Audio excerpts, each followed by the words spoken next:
Halo teman-teman semuanya, menanggapi hashtag kabur aja dulu. Mungkin ini sedikit telat ya, tapi ya nggak ada salahnya juga buat kita bahas. Banyak ya konten kreator yang bilang kalau pindah ke luar negeri itu baik, bagus, dan juga sebagai kesempatan yang bisa kita gunakan untuk mengembangin diri. Tapi buat gue, big no. Kenapa? Karena nggak punya ini. Teman-teman sekalian, kita mungkin paham ya negara kita itu saat ini sesampah apa. Kita juga mengerti pemerintah kita saat ini itu udah sebebal apa. Mungkin akut, kronis, kalimat ini yang bisa menggambarkan keadaan kita seperti ini.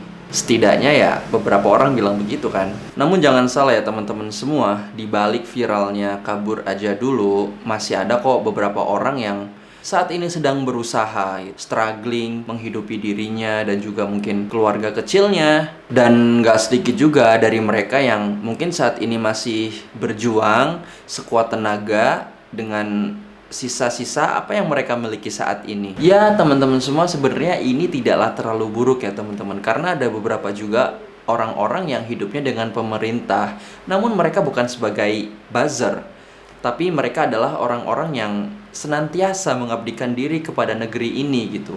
Berjuang dengan tulus, dengan rasa cinta dan bangga terhadap negara kita ini, dengan rasa nasionalisme yang tinggi dan rela berkorban. Emang masih ada? Ya menurut gue sih ada. Jadi mungkin pada akhirnya ya bakal jadi pro kontra gitu. Ada yang sisi pro, ada yang sisi kontra, dan juga baik dari kalangan pejabat ataupun para tokoh publik ya. Seperti yang kita pahami bersama, mungkin fenomena ini semua tuh sebenarnya nggak akan terlalu rame. Atau sebenarnya ramenya berkat statement para beliau-beliau ini, para pejabat-pejabat ini gitu. Karena kita paham, kita tahu bersama ada pejabat yang statementnya itu kocak gitu menurut gue ya. Kayak misalkan, mana nasionalisme kalian gitu kan. Terus ada juga yang bilang, ya udah sana pergi, jangan balik lagi gitu. Juga ada kan. Terus ada juga yang bilang lagi, kalian ngapain hidup ke luar negeri gitu, ngapain hidup di luar. Hidup di luar itu cuman bakal jadi second choice gitu. Hidup di luar itu cuman jadi kasta kedua. Kita sebagai rakyat tentu memahami fenomena ini terjadi itu karena apa sebenarnya. Fenomena ini terjadi karena mungkin kita ngerasa tidak puas gitu terhadap kinerja mereka saat ini, terhadap apa yang mereka lakukan terhadap kita saat ini. Kita yang selalu jadi bantalan, kita yang selalu jadi kambing hitam, dan kita loh yang selalu jadi korban. Dan ya sampai pada saat inilah pada akhirnya kita juga yang merasakan dampaknya. Kayak susah cari kerja, punya duit juga nggak seberapa, biaya pendidikan mahal. Bahkan soal basic yang paling basic, sekedar masalah isi perut. Mereka harus rela berpanas-panasan, mereka harus rela berkeringat sampai ke pantat-pantat demi untuk nasib yang lebih baik. Jadi ya, bagaimana mungkin seorang tuan yang diinjak di rumahnya sendiri, tapi dikatain ketika mereka ingin kabur karena nggak lagi dihargain? Tapi ya balik lagi teman-teman, beberapa fenomena-fenomena seperti ini memang ketika viral tuh tidak terlepas dari ya statement-statement beliau-beliau ini. Seharusnya omongan mereka yang bisa kita jadikan panutan, tapi ya nyatanya malah kayak gini gitu loh. Seenggaknya tuh omongan mereka tuh bisa gitu menenangkan kita di saat ya ketidakpastian hidup di negeri ini. Tapi ya anyway teman-teman, menurut gue pribadi, hidup keluar atau merantau itu memang bagus ya. Apalagi kalau misalkan kalian udah punya niatan yang kuat gitu, udah punya kemauan yang sekeras batu gitu, yang kalian yakin gak akan gentar ketika memang diterjang oleh ombak kehidupan. Sebagai contoh, mungkin gue memang belum pernah gitu keluar negeri gitu, belum pernah. Tapi gue dulu dari kelas 6 SD itu udah keluar rumah memang untuk mencari ilmu, untuk sekolah. Tapi ya sama aja gitu, gue gak punya saudara di luar rumah, gue gak punya orang yang setiap saat bisa gue temuin ketika memang terjadi masalah, dan gue bener-bener hidup sebatang kara.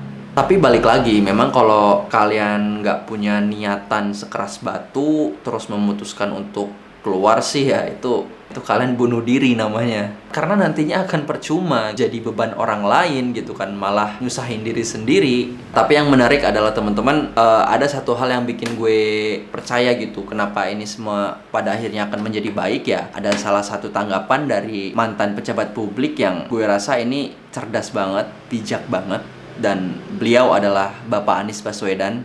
Tapi ini bukan soal masalah anak abah, kita lupakan ya masa lalu itu. Gue lupa persisnya apa, tapi intinya beliau bilang gini teman-teman, kalau memang kalian punya kesempatan untuk bisa berkarir di luar negeri, itu adalah kesempatan yang bagus. Karena ya nggak semua orang punya kesempatan itu. Jadi ya pakailah baik-baik, asah skill dengan terus-menerus benar-benar berusaha untuk belajar hal-hal baru, sehingga ya nantinya kalian bisa jadi matang.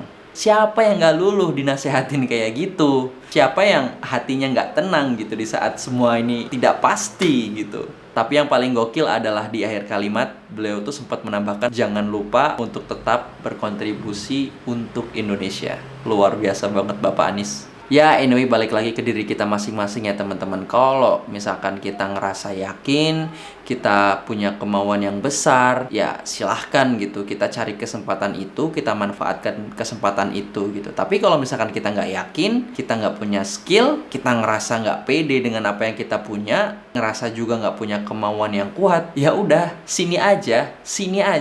Kita belajar bareng-bareng di sini, kita berusaha bareng-bareng di sini, kita berusaha berjuang sekuat tenaga di sini. Masih ada kok, masih banyak yang bisa kita lakuin, masih banyak yang bisa kita pelajarin. Kayak misalkan kita bisa belajar menulis, berdagang, kita bisa belajar untuk menjadi affiliate TikTok mungkin ya, atau kita juga bisa menjadi content creator, dan masih banyak yang bisa kita lakuin. Itu dulu aja ya. Dan selama proses kita bertahan, selama proses kita belajar dan mencari, jangan dulu kita kepikiran nanti makan dari mana, nanti duit dari mana, nanti ini ngehasilin atau enggak. Jangan. Intinya usaha aja dulu. Kita belajar bareng, kita usaha bareng.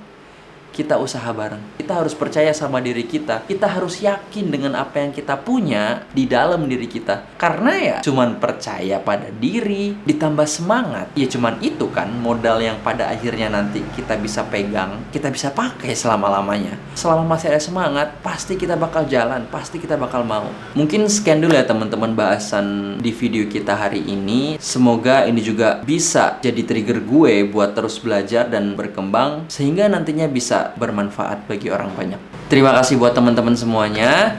See you on the next video.